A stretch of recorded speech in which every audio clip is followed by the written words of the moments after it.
You are Yahweh. Hey, you are Yahweh. You are Yahweh. Ah, you are Yahweh. You are Yahweh. Alpha and the Omega. You are Yahweh. Alpha and the Omega. You are Yahweh. You are Yahweh.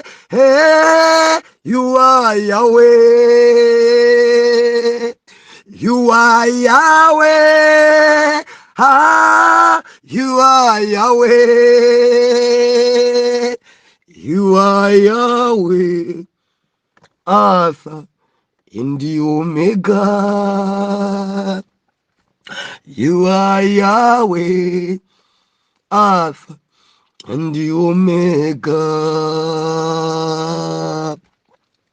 Ndikulandireni okondedwa omvera konse kumene muli. Heneleke ichale mtumiki wanu believer. Lero pa 29 January 2024 Madalitso ndi Mathembelero. Lero mapaderadera timafuna tuone malo. Okondedwa omvera, Genesis chapter number 49. Mawiga dusawa takhala tikufukula mwana wa Yakobo wa number 4. Mwana mene dzina lake ndi Yuda. Mene fetaonera dzimene Mulungu andalitsira Yuda. Chifukwa madalawa adachita kulengeza zonuna zotsekemera za mkaka pa Yuda. Endi mene fetinaonera ndiye kuti Yudayi arenga malo a mwana woyamba. Chifukwa tinafukula ife mu Yudayi kuyang'ana mbumba ya Yuda. Ife tinampa kuona ku Babuloni makamaka Mordekai ndi Estere. Tinaona ife chipambano pa Yuda. Ndiye tinaphunzira kunena kuti mu Yuda adalonjezedwa kunena kuti dzanja lake lidzakhala pa khosi pa mdani wake.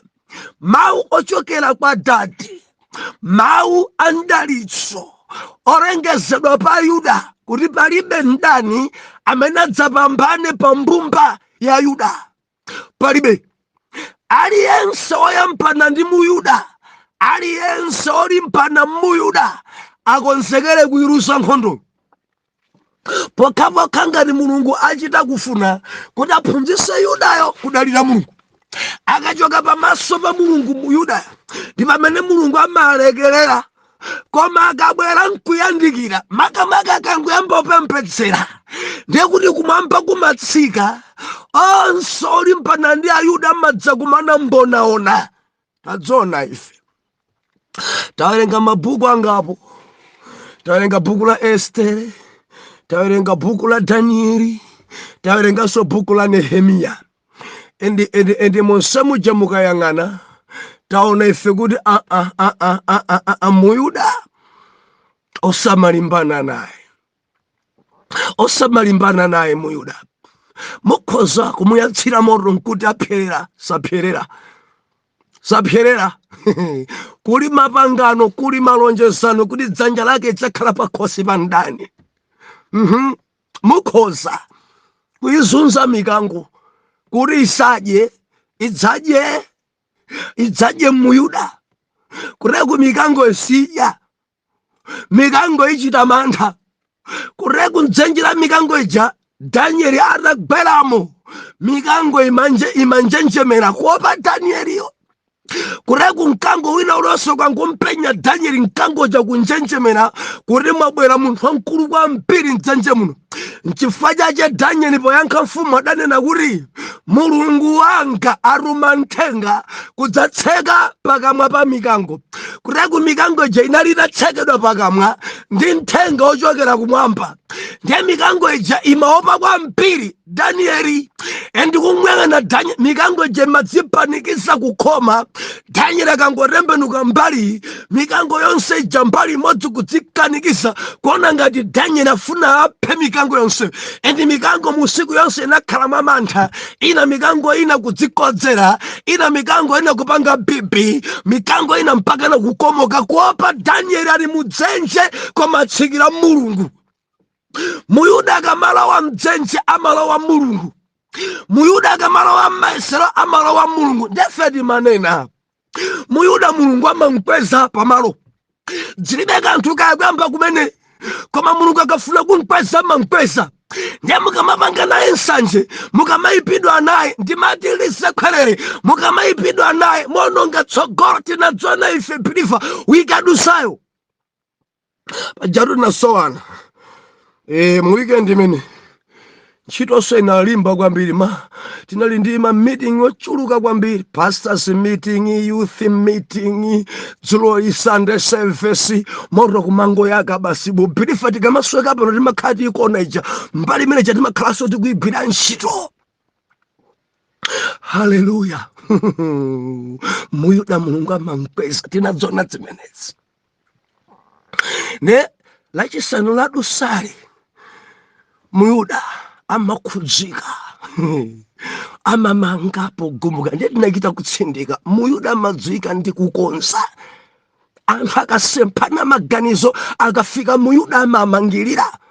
Muyuda akakhala pa branch, Muyuda akakhala pa utumiki, Muyuda akakhala pa ministry, Muyuda akakhala pa charity believer, Muyuda yo amamanga usati ugumula.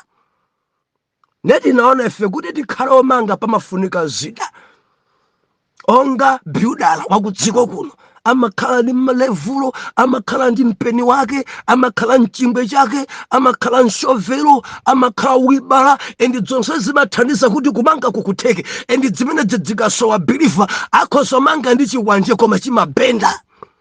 Ana Mulungu ndife mabuilder, ma intercessor ndife mabuilder, asitumiki ndife mabuilder. Levulo manja baibulo, mpeni manja kupemphera, chingwe manja kusala kudya, shovelo ndiye kulemekeza yawo, nyimbo zolemekeza kusakanisa, mchenga ndi chikondi, mchenga ndi simenti, ndiye chikondi nchisomo. Pamene wiba nkudzichepesa kulekwa ngati dzidzika swa kumanga sikutheka, dziko langa kwadzadza mpira kula mtima sizimatheka kumanga. Mudzichepese ngati mapempherera wina achira mpeseni ulemu Mulungu. Sati ine mubwere kuno ndi machiza, ine mubwere kuno ndi machiza, mmachizeni mudzitenga kwanu. Dzina dzizo ndzakunyanja kwambiri. Ndzakunyanja mpaka na ine ndi machiza ine. Ndinu singanga bwanji. Mpaseni ulemu Mulungu mudzichepesa kuti mumange. Dzichepeseni kuti mumange. Ndi Nehemiya adadzuka nkupita akamanga, Muyuda dzikhudzika ukamanga adasiya china chilichonse. Nehemiya adachita kutenga zidazo, adasala kudya, adapemphera, adamkumbutsa Mulungu pamawu. Mudanena Jehova chapter 1, mudanena kuti akachimwa Ayuda mudzalekerera, koma akabwera pamaso panu nkupepesa mudalonjeza. Mawu a Jehova Nehemiya kunkumbutsa yawo. Ndili pano Ambuye mvomerezeni ndipite. Ndi mfumu idamvomereza. Ndadzakumana ndi dzamuna dzina dzosafunira Ayuda dzokoma, Asanibalati, Tobiya ndi Agesemu. Awo akumanga jadamba kuseka. Bilifa ndikulimbikitsa kudziko kuno ukangodzuka kuti uyichite ntchito amayamba kukuseka. Ola uyambe kutumikira pa group amayamba kukuseka. Ola kuika ukhale secretary amayamba kukuseka. Ka ukhale treasurer amayamba kukuseka. Anthu amanena zampiri za iwe. Amene angachite chana amene. Ena adafika kuti kodi angachite chana Ayuda ofoka. Ati nkumaseka bwepwete nkumanena kuti akuti akangomanga apa akakwerapo nkhando chidzagwa. Malo amwano amene achina Sanibalati, Tobiya ndi Gesemu amanena nimafuna lise kwere bilifa ramvera kurumiki kwako alipo Sanibalati, Gesemu ndi Tobiya. Pa ministry alipo endi pa grupu pa jaso alipo ifeni pa nkari wa moyo Masanibalati alipo pa men and women alipo ndikuti alipo magrupu mu alipo magrupu, alipo rambiri magrupu birifa kudziko kuno. Samaso anthu amene amafogetsa kuti ntchito ya mulungu isapita chitsogolo alipo. Machalichi alipo Mathembelero, alipo agesemu, alipo atobia osokoneza ntchito. Usamale nawo kwambiri amene pawa amangofokesa basi sapereka chilimbikiso. Ndikulimbikitse muyuda, seka makutu kwa Mathembelero, usamvere. Uli pa grupu yabwino kwambiri, koma ukamamvesera Mathembelero akuonongera zinthu. Mathembelero amafokesa, musasale kudya. Yoweka madede andifasale kudya 21 desert. Simuonda 21 desert usimuonda moneka tumisempa ikoka. Ine siningati yayi musasale kudya Mathembelero. Ndifuna ndithandize ntchito ya mulungu ndalama iyi ndikuthandizira nawo pogula costa imene chechi kugula, costa imene minister ikugula. Mathembelero ambwera zonsezi. Mathembelero amabwera ngakhale mmaganizo. Ambuye akuthandize. Haleluya. Koma Nehemiya adati ndidulirenji ntchito ya mulungu. Alekeni Mathembelero. Ife tigwira ntchito, ife timanga kuti mitima ya anthu idalunjika ku ntchito. Muyuda, mtima wako ulunjike ku ntchito. Lunjika ku ntchito. Chifukwa dzompereka akuyitanira ku chigwa chaono. Kuli chigwa chaono kukuyitanira malo osayenerayi, mapata osayenerayi, dzimagulu zosayenerayi. Ku chigwa chaono samapite nawo. Pali zisangalalo zina ndi ku chigwa chaono usapite, chifukwa cholinga chafuna kuti akakutere konko. Usapiteko. Usapite, ndiwe muyuda. Vala modzilemekeza, ndiwe muyuda. Sunga nthawi ku ntchito, ndiwe muyuda. Lemekeza tsogoleri, ndiwe muyuda. Usamagwadire zilizonse, ndiwe muyuda. Ayuda sagwadira zosemayi, ayuda sagwadira munthu. Tima bwana lina lofuna ulemu ti tango tipasa ulemu osati kuti gwadira iyayi. Akachita makani kuti akuchotsa ntchito kuti kwaononga ntchito ifa mulungu sakhala chete akumenyera nkhondo mpaka nopambana. Muyuda. Lero ndiloleni tiwerenge Genesis chapter number 49 verse number 13. Lero ndi pamenepa tikukamba za malo. Madalitso ndi Mathembelero. Tainake bana kuti malo ngofunika malo. Hallelujah. Genesis 49 verse number 13. Bible ikunena kuti Zebuloni adzakhala mdoko la kunyanja mayo, ndipo iye adzakhala doko la ngalawa, ndipo malire ache adzakhala pa Sidoni. Zidoni. Ana mulungu, Zebuloni ndi mwana wakumapeto wa mamuna amene anabereka Lea. Atabereka Yuda, mayi awa mimba inachita ngati yaima, mpakana kumpezera Yakobo mdzakazi. Nekumapeto mulungu adakumbukiranso mimba la Lea, mpamene ankabereka Isakara ndi Zebuloni. Ndi according ndi Bible mukamaona anawa akuti mwana wa number 5 amene adachoka mimba mwa Lea Isakara, mwana wa number 6 wa mamuna amene achoka mimba mwa Lea Zebuloni. Ndi apa akuti basa Zebuloni mwana motsogoza Isakara. Oh hallelujah. Koma mulungu amene omvera Zebuloni akudalitsidwa. Zebuloni akulandira mdalitso wochokera kwa Adadi. Pajatu kunena kuti madalitso Mathembelero. Ana ena akudalitsidwa, ana ena akulandira temberero. Endi munthu zimene akulandira ndi zimene munthuyo ankachita. Ndi apa unena kuti Zebuloni, mdalitso wa Zebuloni adzakhala mbali mwa nyanja. Zebuloni malo ake adzakhala madoko angalawa. Zebuloni malo adzakhala akulu mpaka na ku Sidoni. Haleluya, haleluya. Believer, malo akunyanja ngabwino kwambiri. Malo akunyanja ndimafuna musiyanitse kunyanja ndi kuntunda. Believer, sanditsutse kunyanja nkwabwino, nkosiyana nkuntunda, nkosiyana ndi kuntunda. Chiopsezo cha kunyanja ni mafloods. Oh, hallelujah, hallelujah, hallelujah, hallelujah. Believer, ndimafuna ngati mudaendako iniyo mudaenda malo akunyanja ngabwino, endi malo akunyanja ngodula kwambiri kuposa malo akuntunda.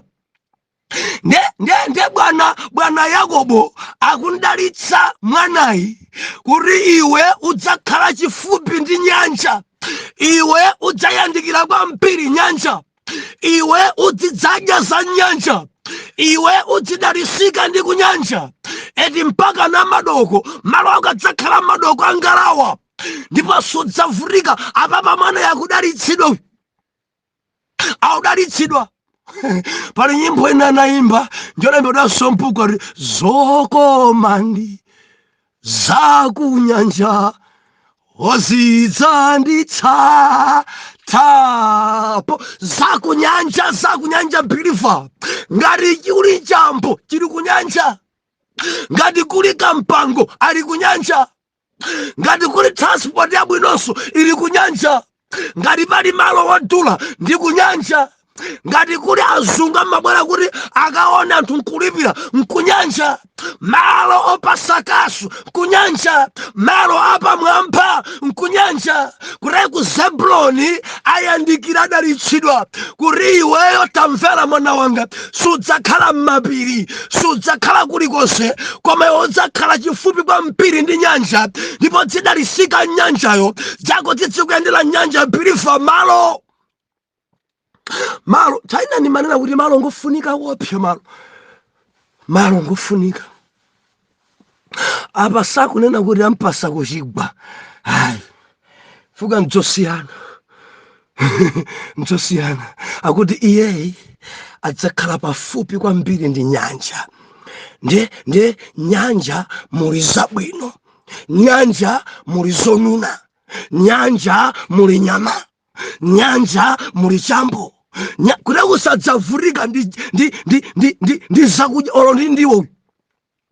Modzoka makhala kwambiri kuntunda olo kusambira sumathayi.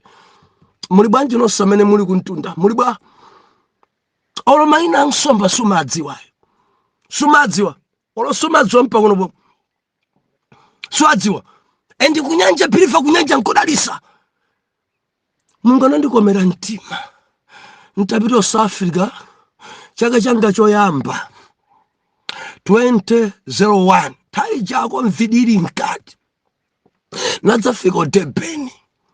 Ndanditengera kunyanja 10 mukaone kunyanja. Eti mwachisomo mpaka na lunch dapangira kumeneko. Malo abwino kona azungu, malo apamwamba kwambiri. Chimene chidandibowa kunyanja mavalidwe. Kumene konde kuti azimayi salemekeza mavalidwe, azibambo amazilemekeza, koma na azimayi ntaina ni manena kuti dziko italilengeza na kuti ofuna kuvala osafuna vala kuti azimayi ambiri ndikuti akhoza kuyenda chino mdziko kuno. Chifukwa zovala azimayi zikualemera,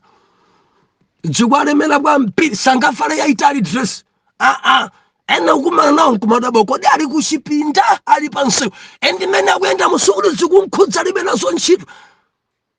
alibe nazo ntchito. Ndimafuna lisephere kwa inuyo mulibe nazo ntchito koma ano muchimwisa anthu. Mundimva amene mumavala mosasamala inu, amene mumangwenda chino muchimwisa ena maganizo oyipa kumalo wanthu. Mwina safunsira inu, sagonana ndi inu, koma chimene mwansirachi chikunzunguza. Chifukwa amuna ambiri maindi yawo kangoti yaona ndiye kuti amasokonekera ubongo. Azimayi ambiri mwachimwisa anthu. Valani modzilemekeza kuti wina musanzunguze, wina musanchose, wina asagwe. Ukakhala nyanja odzipirira maso ako aletche. Haleluya.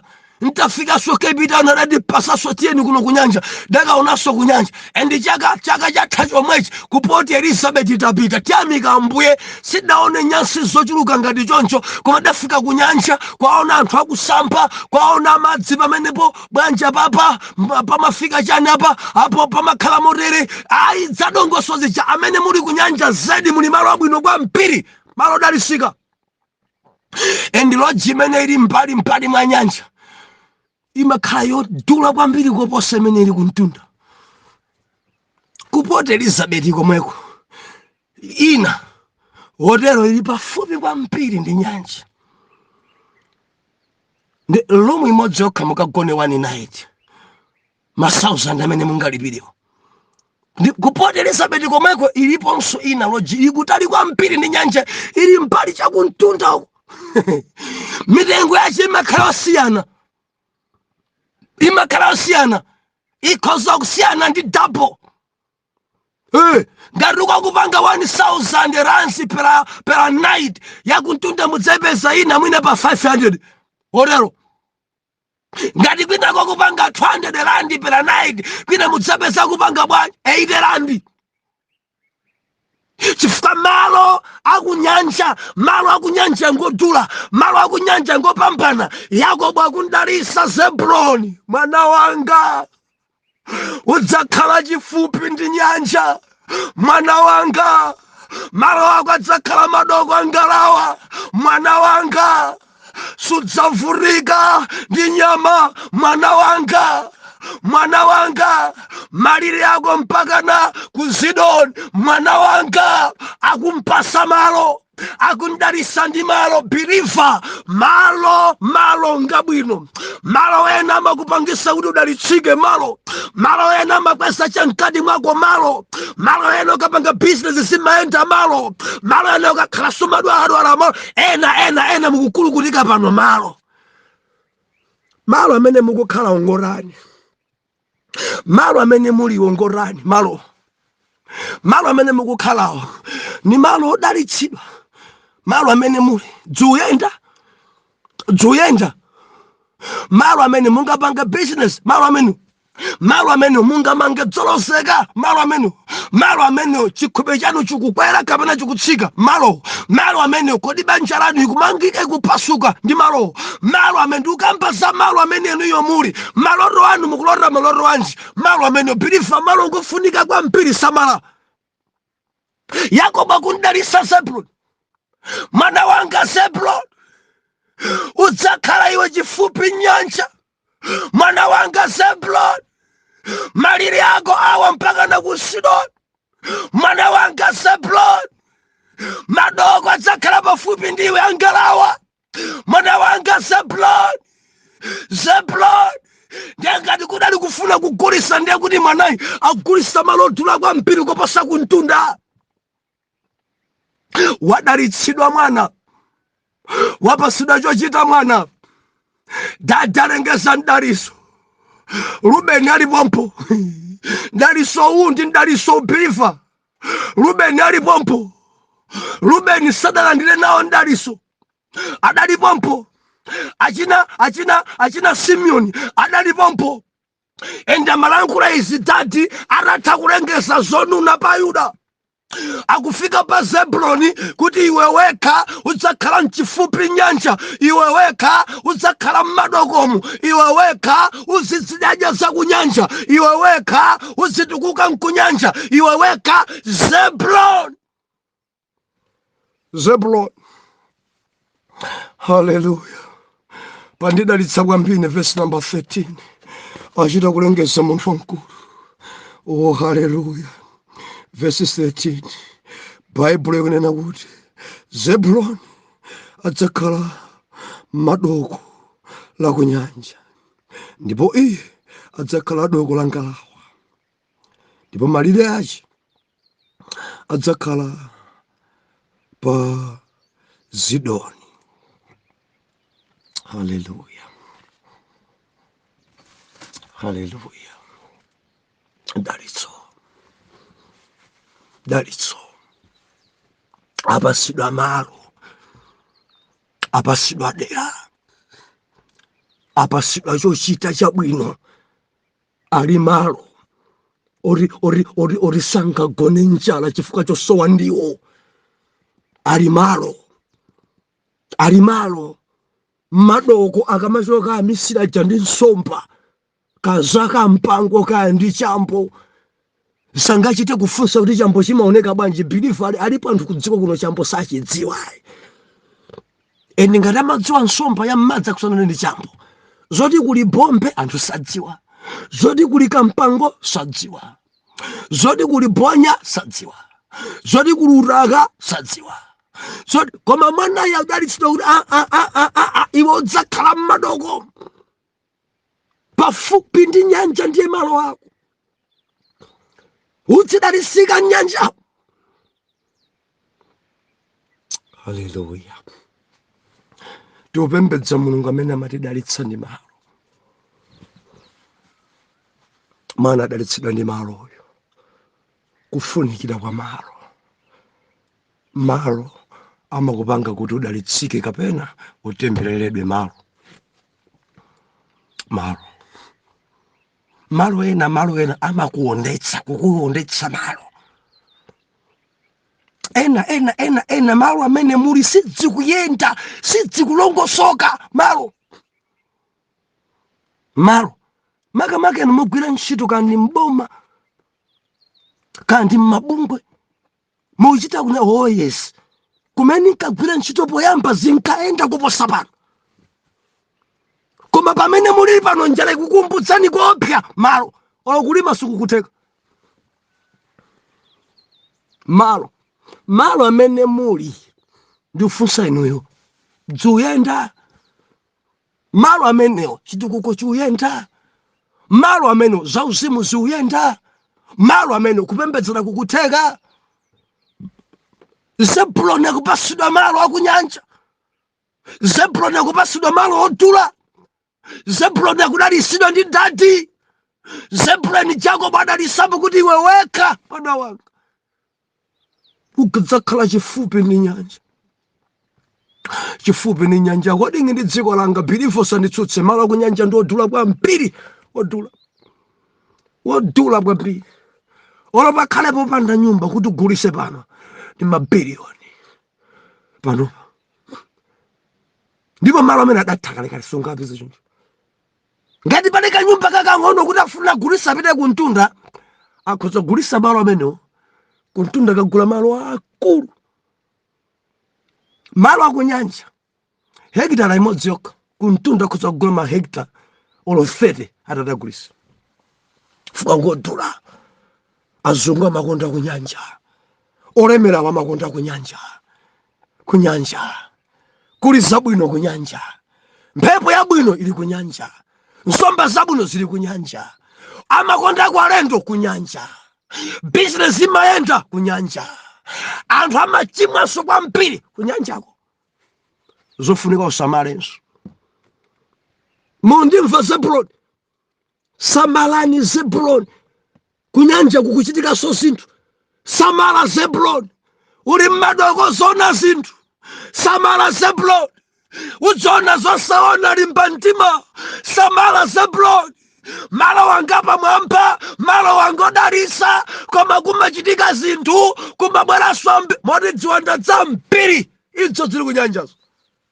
Khalabe upemphera Zebuloni, sunga chero Zebuloni kuti upambane. Omvera, malo tukamba za malo, ndaliso wa malo. Kunyanja mwana adalisidwa, zokoma za nyanja ziphwasula mwana adalisidwa. Ali pa malo abwino kwambiri Zebuloni, malo adalisidwa. Funso langa nkumati, malo ameneyo yomuli dziukwera kapena dziutsika? Mundilondole mmawa Atate m'dzina la Yesu. Taphunzira ife kuti malo ali ndi ubwino komanso ali mkuipa kwake. Malo ena amatipangisa tiyambe kulota zosanena kulota. Malo ena amatipangisa kuti ifeyo tikwere moyo wauzimu. Malo ena amatipangisa kuti tikulukutike malo. Malo ena amatipangisa kuti zachuma zende bwino. Malo ena amatipangisa kuti maloto alongosoke. Malo ena amatipangisa kuti ife tikwere tidziwike tichuke m'dzina la Yesu. Atate ndikupemphera mwana wanu uyu, malo amene ali sabwino, Mulungu nthandizeni. Malo amene angokhala ndi amuna ake ndiye sakugwiriza kusweka asamuke, uyo kusweka achoke pamenepa. Wina ndi uyo akusweka kuti akhazikike malo amene ali bwino kwambiri dzamba kuyenda, koma winayo malo sali bwino. Ziko mfa cha Zebuloni amene mwampasa malo kunyanja, m'dzina la Yesu ndidaliseni mwana wanu oyera mtima tiyankhe kuti amen and amen.